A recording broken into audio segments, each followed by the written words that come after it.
Whole You podcast listeners, it's Dr. Janine Krause from the Health Fix podcast. It's a podcast where I talk about tips, tricks, and techniques to have sharp minds, limitless energy, and fit physiques for life. Check out episode 157 of the Happy Whole You podcast, where I talk about personalized wellness for slowing down the aging process.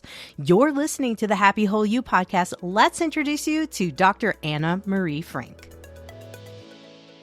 All right, Anne Sophie, thank you for joining me on the Happy Whole You podcast. Thank you so much for having me. I'm super excited to be here. Yes, and I was excited to bring you on because we really haven't had a guest that really discuss body image.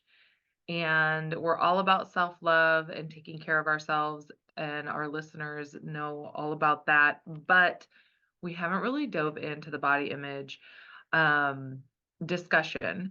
But before we do that, can you just share with everyone a little bit about yourself and how did you get to the point where you're helping other people with their body image, self-love, and just feeling great in their own skin? Yeah. Great question. And sometimes I just say, well, life happened, and that's Yeah. how I arrived here. I'm a woman. We all have issues, or most of us have issues with our bodies here and there. But for me, it ran deeper. I developed an eating disorder when I was 9 years old, and that stayed with me for 15 years. And when I started to realize that I actually had an eating disorder, and that I could get help for that, I was very open about that. It just was very natural for me to talk about it. Back then, when I healed, when I began, to really confront it, we didn't talk about body image, eating disorders, mental health, and mental disease as in the same way we do now. So back then, I mean, it's only been 15 years since I started to heal, but so much has changed. And so back then, I was one of the first ones in the world to be talking about that online in the way I did. I had a podcast quite early on about just healing. And sometimes I ask myself, why did I do that? But back then it just was a natural thing. I don't know. It just happened because I had friends who did podcasts, and I just Yeah. stumbled into this world. And, when you're in this online world, you see, oh, there's coaches. Oh, there's people who are actually doing this, not just talking about it, but actually professionally helping others. And I was never interested in going back to school and really, just becoming a psychotherapist, or it just was, I want to work. I don't want to go Yeah. back to school. So what I did instead was I learned by doing, and obviously I'm far from, you know, uh, anything therapy based, but in the last 15 years I just studied so much. I studied, why we do these things. Why do women develop eating disorders? Why do we hate not just eating disorders, but are we so unhappy with our bodies? Why are we so critical? Why do we turn against ourselves? Um, I studied coaching, and through the years, I just helped more and more women to arrive at the space where, they are in tune with their bodies. Maybe not in love, but where they're like, I'm friends with my body. I am actually okay with the body I have, and I'm not constantly striving for something that, you know, is Yeah. unattainable. Right. Yeah, I think every woman has had body images at least once in their life. And I know I most certainly did. And it wasn't until I had my second child, my daughter, that I really started to appreciate my body and the amazing machine that it is. And that is when I first started to realize health is about what's going on in the inside and not just about what I look like. And so I'm forever indebted to my daughter. She woke me up big time. And so I really do understand the issues. Like I had body dysmorphia, and so there Mhm. was a lot of challenges there with that. But let's go back to when you were studying about why. Like, can you share with some people? Because there may be people listening that's like, yeah, I think I do have an eating challenge or an issue with food or eating disorder and maybe ashamed to explore it. But what are some reasons why people develop these eating disorders? Right. I mean, there's so many tiny little things that contribute to developing an eating disorder. And sometimes it just is the perfect storm, right? I mean, obviously, when you're a child and you start a diet, Oh gosh. if you're a parent, just don't encourage your children to ever start a diet.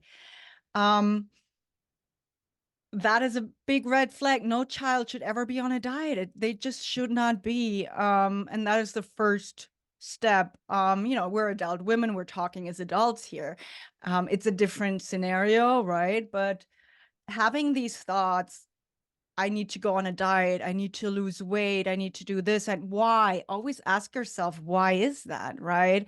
Is it Mhm. because I genuinely think I need to shed some weight, or is it I need to lose these last 5 pounds because I have this wedding coming up or this birthday or whatever? And when your entire life spirals around food and exercise and just getting rid of this 1 pound and whatever. It's Um, draining. it's Mm, awful, I've right? been there. It's completely draining. It's like I remember when I would use exercise. I had a eating problem and an exercise problem. Mm, And I right, remember I would like get done eating and then I'd be like, "Oh, I have to go burn this off." And at the same time, I would still be thinking about what am I going to eat next. right. And Yeah, so it is this huge psychological thing. And for me, I think it was a combination of control and a combination of I had so much discipline in my life that it was almost like, well, this is what I'm gonna get away with. I mean, mhm, it's and when I look back at it, I mean, it doesn't make any sense, at all, but it's a real thing that a lot of women go through, right. and so you end up spiraling, um, and it's pretty incredible. It is, and it's your only focus, right? If it's just like Mhm. this one focus, and like you just said, sometimes we're very disciplined, and this is just the one thing, right? That's kind of like where we feel we can let go in quotes, or Yeah. when you feel like your entire life is crazy and this is the one thing you can control. So that might just be the opposite, right? It's like, okay, if I can't control what is happening around me, I will control my food intake. I will control Mhm. how much I exercise. Um, so it's that part. And obviously there's so much shame, right? So for me, for example, I cannot control anything around me. I will control my body, which Mm. at that point I didn't know that, right? But when you Yeah, look back, right, you're just doing it's it. like this one strategy that allowed you to get through this phase. And then I wanted to look like Britney Spears, right? But that was Mhm. just one thing that added to it. So I'm gonna Right. have to exercise. And um, but I think like eating disorders, it's hardly ever about the food. And we make it so much about what to eat, what not to eat. And even in recovery, when we talk about how do we heal, it's like, well, you have to eat a certain way. When no, let's look at the person behind the food, right? Why do you eat? Why do you not eat? Why do you exercise? What is it that makes you do this? What's the pain behind that? And those are the conversations that I'm interested in because that's where the healing and that's where the sometimes the clarity comes from, right? When you're like, oh, that's why I did that. Okay. Yeah. Yeah, because you don't even realize you're doing it until it starts to really get out of control, and then you're like, and it starts to disrupt your daily function. Yeah. And Yeah. drains all your energy, and you start to realize, like, okay, I am so fixated on this thing, like what's going on? And I mean, maybe maybe a lot of people don't get that reflection going on. I know I most certainly did. So for you, you were 9 years old. So you said that you couldn't control things around you, so this was the one thing you could control. What was that like going through that period for you? And what was the moment that you realized, like, oh wait, maybe something's not right here? Yeah. And I was 9 years old. I have a son who's 9. And Mm, sometimes now I look at him and I'm like, I actually yesterday I did. We were in the car and I just looked at him and sometimes you're like, oh my God, I was this baby. yeah. Um, but yeah, I just, you stumble into these things. For me, it just started. I had a little baby fat, but when I look back, there was nothing. But in my mind, I had a little Right, baby right. fat. And so I did start to exercise and I just reduced what I ate. And everyone told me how great I looked. And everyone Mhm, told me how disciplined I was. Everyone told me, oh, the willpower and the strength. And I wish I was like you. Which is I talked about this years later with my grandma, who often said that my grandma, um, a grown woman. And I had these conversations with her, was like, you were saying these things to a child, to a mhm, 9-year-old child, right? Why do we do that as women? Why do we compare ourselves to kids? But everyone always said that. And so it became me. I mhm, became my body. I became my weight. I became thin. And that was it. That was me. That was my entire reason of being. And like I said, back then you didn't talk about that. I did not know that this was something that other people struggled with. I just never knew that. And it was, it just was the way it was. And when I was in my early 20s, I read a book. That was the first time I read something where I was like, yes, that is exactly me. That's how I mhm, feel. That's what I think. That's what I do. Um, and that's how I woke up. That was just how I woke up. And then I was like, okay, I need help. And at the same time, I had a crazy romance going on with a guy that I met, and 6 weeks later we married. And I thought he was gonna save me, and he was gonna be the one that would make everything just brilliant, and I would be happy and fulfilled, and we would have children, and my life would be perfect. And when that did not happen, I think those two things combined, right? It was like a guy cannot save me. mhm, I moved away from home that caused so much pain, so I'm away from that. I have someone who loves me and I'm still so miserable. mhm. Um yeah, that those were the moments where I was like, okay, something needs to happen. I cannot live with this pain anymore. I can't physically do this anymore. Yeah. Um and so I got help, which was hard, which was really Yeah. hard. Yeah. But I'm glad I did. Yeah, absolutely. And I know it's so interesting how we go outside ourselves all the time to think that something else is going to fulfill us and fix us. And that Right. is not, that's never the answer. I think that it's a part of the journey though, right? Like I Right. mean, I can like, there's so much relatable to you. It just is a little bit different, but yeah, moved across the country away from my family, thought I was going to be with this guy. And like, it's so interesting how so many of we are all more alike than we are different. That is Yes. 110% sure, for sure. Um, so okay, so when you kind of started waking up and you're like, I cannot keep going like this because it feels Mhm. so heavy, so empty inside, exhausting. What was your first step to get help? What was help? What did that look like for you? Mhm. Um, so I lived in Switzerland at the time, and I looked up eating disorder, clinics, eating disorder doctors.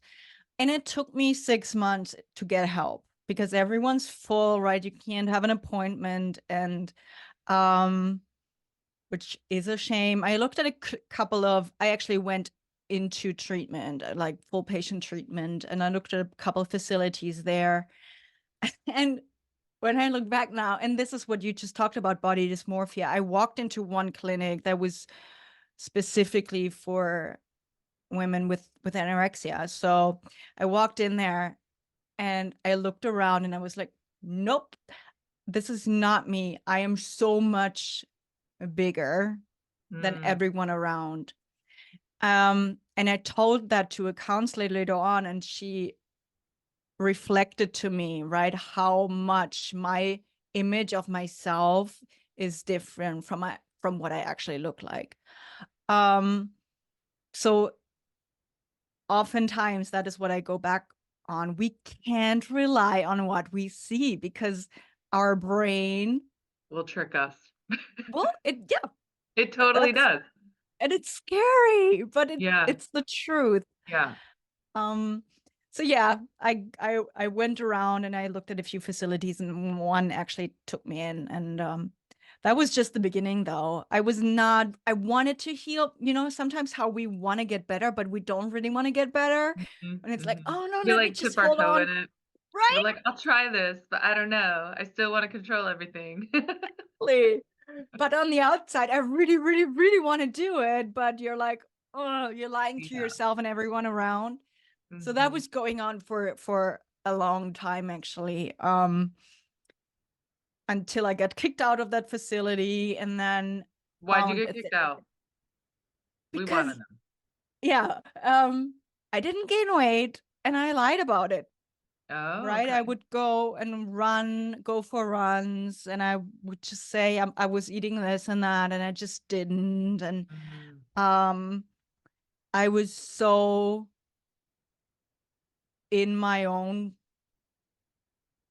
fear-based world of lies. I Yeah. was just lying. I was terrified, and I would just say, "Yeah, I've eaten that and that," and it just didn't work. I was not ready. Right? I was not ready, and it was great that they kicked me out. It was great. I mean, Yeah. in the moment it was not, but Right, right. in retrospect, it was exactly the right thing because I had to come to that point where I said, all right, again, they could not help me. I need to help myself. I need Right. to want it. And then I found an amazing therapist, and at the same time I found a coach, and those two just it worked. I guess Yeah. it just clicked. And that's when slowly I gained weight, and it just became it was more about it. I guess what helped me back then is, again, they saw the whole person and they did not just see what I ate and what I didn't eat. Right. Um, 'Cause the facility was fixating on the very things you were fixating on. So yes, that how is that going to work?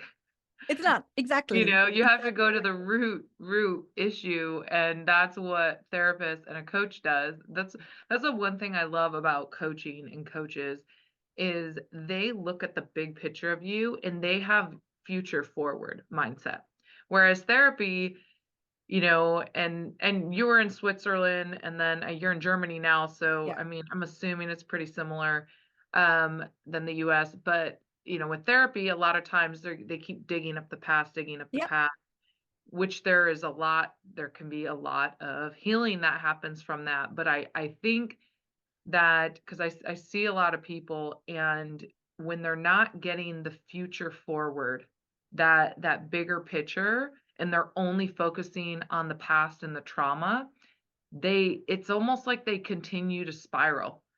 And so it's that future coach that really, I think, kind of glues it to help with the healing. And you're smiling so big because I'm guessing this is what worked for you. Yes. And I am naturally a person who ruminates on the past. So I would go in there and I could dig for years probably and be like, Yeah. oh my God, poor me, poor me. But and and there is, yes, like you say, there is value to that up until the point, right? And for Mhm. me, I needed to have a future. Um, and there was nothing for me in my future. I just saw myself being thin. And so I actually needed to invent something that I was looking forward to and that I wanted to create. And, with all of my history of eating disorders and all that, I had dropped out of school early. I had lost all of my friends. I had lost all of my hobbies. There was no life other than that. Um, and so, what do you imagine Mhm. for the future? And you can't work towards something if there's nothing to work towards. Um, and so once I really focused on, all right, what do I actually want in my life? And this is possible. I can make it happen. That's when I began to say, all right, in order to do that, I need to eat. In order to do that, I can't just live at the gym. In order to do that, I actually have to change something.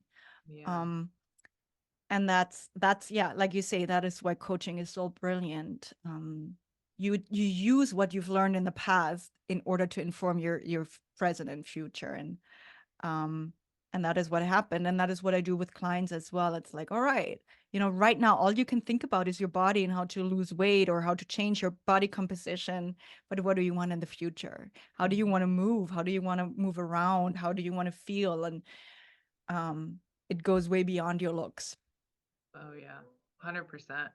Mm. It's about that quality of life and yeah, when you have that future self in mind, in that you use that as kind of your North Star, it makes things a lot easier. Or even when you are in those moments of setback or those moments of old patterns, the moment you flip your mindset into that future self, it actually helps you shift out of that a lot faster than what took you in the past. And so I think always having your future self in mind is like, where are you going? What are you working towards? And you don't have to know all the steps along the way. You just have to be able to envision, how am I feeling? What am I doing? Maybe where are you at?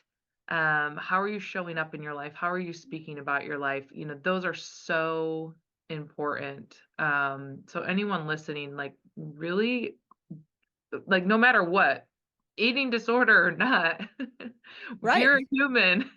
We should always have our future self in mind because that's what drives us. We have to have purpose.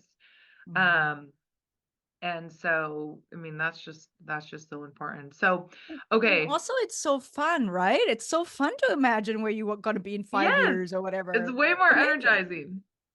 Right.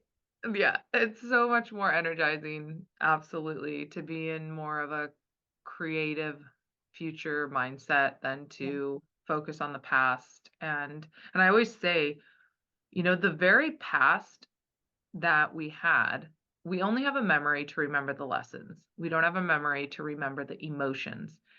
And so if we can drop the emotions from our past and we just remember the lessons moving into our future, it actually, I always say, it's like almost like it can help collapse time and give you more energy because you no longer allow those chains of the past emotions to shape your future. And so if we don't want those very emotions, we don't want them, we say we don't want them, then why carry them into our future? It Mm, takes some I love time, that. but I mean, I'll catch myself saying or doing something, and then I just start giggling at myself, and I'm like, "Oh yeah, I don't do that anymore. I'm gonna let that go right now." Because Yes. it's just Yeah. patterns, I love but the that. Yeah. mindful being mindful is really, really important. So, okay, so, what are a few things? Maybe you have a few mantras or some daily things that you do to help keep that future self in mind. Any practices you want to share with people that they could do that are going to help kind of move the needle towards more self love? Yeah. I love that. One of my favorite things, I'm a writer, so that might not resonate for everyone, but I just love writing. I always have, always had a diary, and I would just journal and repeat the same sentences, right? Just write my future into being. Um, write it in the present tense, but I would just write and write and write every day the same. So one of my dreams was to be a mom, right? And I that was a very, very important one for me. And I knew that had all the emotion I needed in order to just keep me moving forward. And obviously, I had to be healthy in order to do that. Yes. Um, and so I was just always imagining what that would look like. And I would write it every day. I stopped doing that a while back, but it would really help me. And I noticed then that when I write, I am so much happier, and I am so much more productive even now than when I have phases where I just don't do that. So that was one of the biggest ways for me to help me move forward. And I did use a lot of mantras, especially at the beginning. And one of my favorite ones was I am safe. Mm. And I still like to use that with clients because I am safe is sometimes when we change the way we view our bodies, we do not feel safe in that in between stage, right? Yeah. And you never have to have had an eating disorder in order to be like, all right, I'm gonna change my perception of my own body. I really want to do that now. And it's like, Yeah, oh, it's letting go of that control, right? right? It's it can freak you out just a Yes. little bit. Uh-huh. And so, um, when at night when you're lying in bed and you feel like, okay, can I really do this? Can I really do this? I am safe. I am safe. And that just saved me over and over and over again. So, but also adapting mantras, right? If you're like, hey, I don't feel safe, so when I tell myself I am safe, I'm lying to myself, then be like, okay, I'm in the process of making this feel safe. I am working on it. um those affirmations, if you will, they helped a lot. And what I always love to shift and still do, I use that a lot, even with my child, who is a little bit of an anxious child as well. He has that from me. And we will just, in order to shift our energy, we will dance and just put on music and be silly as hell.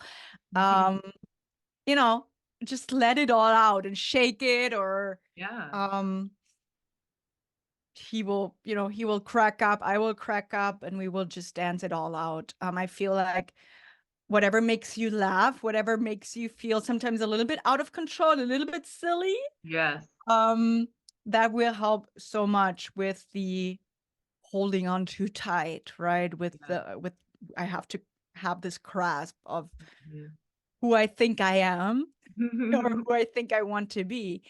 Um, and then just let it go, and in that moment just Yeah. smile and have fun with yourself. Um, and with that fun and the lightness that we can have, and that is a choice, right? I mean, Yeah. we all life is hard, we are all stressed, things happen, you never know what the day will bring. But if you choose this lightness, and if you choose to smile, and if you choose to shake it off and whatever, you can really most of the time come back to that energy of anything is possible. Yeah. um right. Absolutely. I love that. And I love whenever I meet with clients, they always leave with an affirmation. And usually I'll tie that affirmation back to any organ system that's, I call it acting Yeah, out. But yeah. one very consistent in the affirmation is ending with I am safe, all is well. Because in that moment of saying the affirmation, you are safe, Mhm, all is well. mhm. And, my listeners know we always talk about how the words we speak, the thoughts we have impact our biochemical makeup. So that's going to impact, cortisol levels, stress levels in the body. And so I love that you have mantras, affirmations, and writing even the same things over and over, that's like a mantra, and that's, Mhm. your future self in mind. Like, that's so beautiful, and I think that those are some great tips. Um, and what works for one may not work for another, but exploring what does work for you and what feels good for you, I think is I mean, we should always be looking for that stuff. Right. And, one of the things too is oftentimes, I mean, mantras and writing, I mean, they're not tools where you don't need a lot of technology in order to do that. But even Mhm. simpler is, right, the breath, just focusing Yeah. back on your breath. Um, and depending on your relationship with your body, sometimes that may feel a little bit scary, but allowing yourself to just have this one deep intake of breath often shifts an Mhm. entire day for me. It's like, Yes. let me Yes. just breathe. Yeah, deep breaths. Those are Yeah. one big deep breath can help reset any of us at any Right. time. I'll take one right now. Awesome. All right, can you share with everyone how you work with people, where they can find you, how they can connect with you? Sure. Thank you for asking. Well, so you can go over to annesophie.us/happy whole you. And on that page, you will find resources to work with me. I have a complimentary discovery session that I do with anyone who, is interested in working on their body image. And also, you will find a link to a quiz that you can take about your self image and how your self image might be holding you back. And all the resources to, Instagram and all the social media platforms are on there too. And yeah, I would love for you to say hi. Definitely would love for you to engage in conversation and just, keep this going. I feel like, I'm so, like I said at the beginning, back when I started, there was nobody really talked about any of this. And I'm so happy that the entire world has opened up, right? Mm, And we do have these conversations about mental health, and we do have the conversations about food and eating and nutrition and, health on a big spectrum, which is why, work that you do is so important. I feel it's so, just allowing us, all of us, to get back to ourselves, right? mm. To just really connect with our bodies again, with ourselves again, with our intuition, with all all the knowledge that we have access to. And the more we talk about, the more we share, the better. Absolutely, 100%. So it's Anne Sophie .us .us forward slash backslash or forward slash forward happy slash back. Yeah. you. Happy whole you. Is it forward Yeah. or back? I don't know.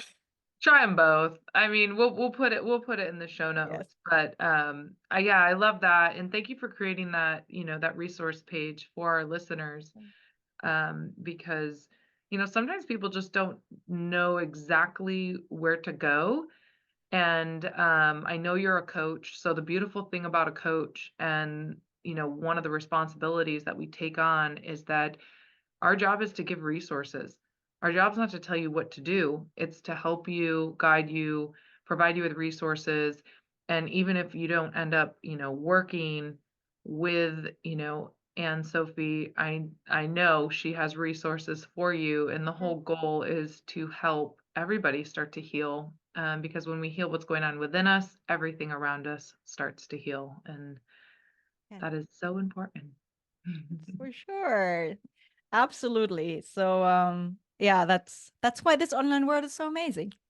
Yes, absolutely. I know that is one of the blessings of the internet is that you're over in Germany, I'm in the US, and we can still have this conversation and bring Mm. resources to our communities. And it's definitely a beautiful thing when it's used in a productive way.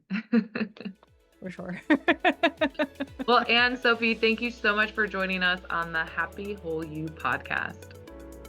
Thank you so much for having me.